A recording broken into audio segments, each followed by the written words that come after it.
अस्सलाम अलैकुम लान की पाव खरतंग इजराइल ने स्ट्राइक तौरदुना UNRWA स्कूल की गाजा मनुंगदा मियोय 13 सिविलियन महयात्पगी पाव अमला है सोमदना हुतीना अमेरिका की ड्रोन अम लौथबगी पाव अमसु लाई मासी वीडियो सु मागा लोगेदा लाक्चरे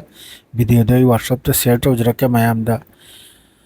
सोमदना हिजबुल्लाहना याम चावना तेल अवीव अमसुंग हाइफा असिनचिंगबा मफम खरदा याम साथीना रॉकेट कापचलखी मसिदा याम साथीना सोकपगी पावदी लाई इजराइल की अदो मी लांगसिबगी पावसिदि हजुफाव थोकलक्तरी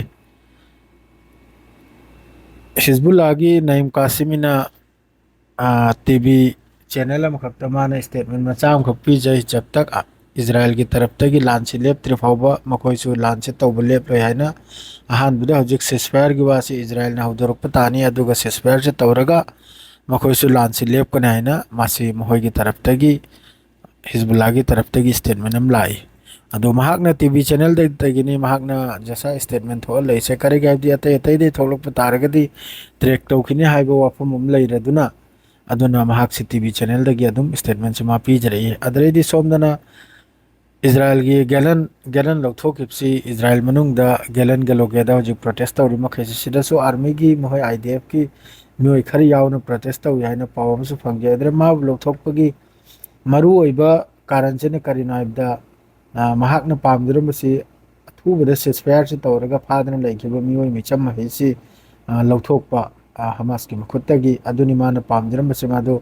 नेतन्याहुना अदु नते पामने नेतन्याहुना पामनबु मिचम से हतपा अदरैदी लमसे कोंजलबा सेकुम पाम लैबनमा हजिफाव लेप्तबिदमा कनमसे तौरिबनी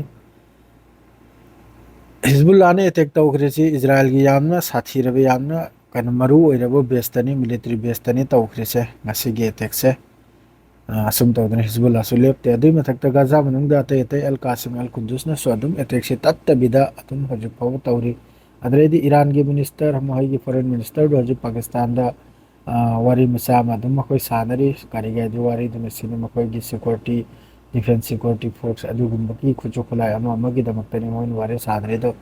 अदरैदी इजराइल ना हजि अमेरिका दा मुक्का मखोय की पोत नहीं करे जेट फाइटर F-15 दु 5.2 बिलियन ना अदु वालो इनरिम ना अदु इजराइल ना अदु की दो नि हजि अमेरिका दै लौगदर से अदु गुम खुचो खुलाय दो अदु लांसी हेकनदी लोइखरे यामना सांगना चकदोरी लांसे कनदी फिफम जी इचा चा दे अदु मथक्ता नेतन्याहु से लांसे सुब्लेब लेप पामदे मा लांसे हेंफाव मा तौनिंगी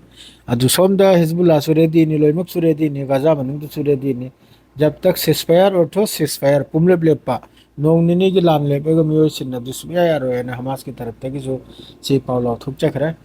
अदो नहीं गिदी सी फावखक्तनी अतै फावदन बहरेल पुंग 12 जुम्मा मतुंग दमक तौजरागा जिति जुम्मा मतुंग लोरा अदो यार मखै वीडियो सु मैम शेयर तौबियो अदुगा लाइक तौबियो अदो इजराइल की सुमी सोयदमक सिरमनी करेगा दी गाजा मनुंग यामना पोखाय हलबे यावकी अदु मोहरमदगी पावदु थोलक्तरे थोलक मतुंग दै मैम द खंगनजरागे मी लांगसिबगी दमादु मिचम गाजा मनुंग मी चाम मथक्तनी नही जिदे सिरिसे ngarang den hi obda micham series moi gi strike ta do micham boda dum series ne du dua to ba duni jumare nahi ha assalamu alaikum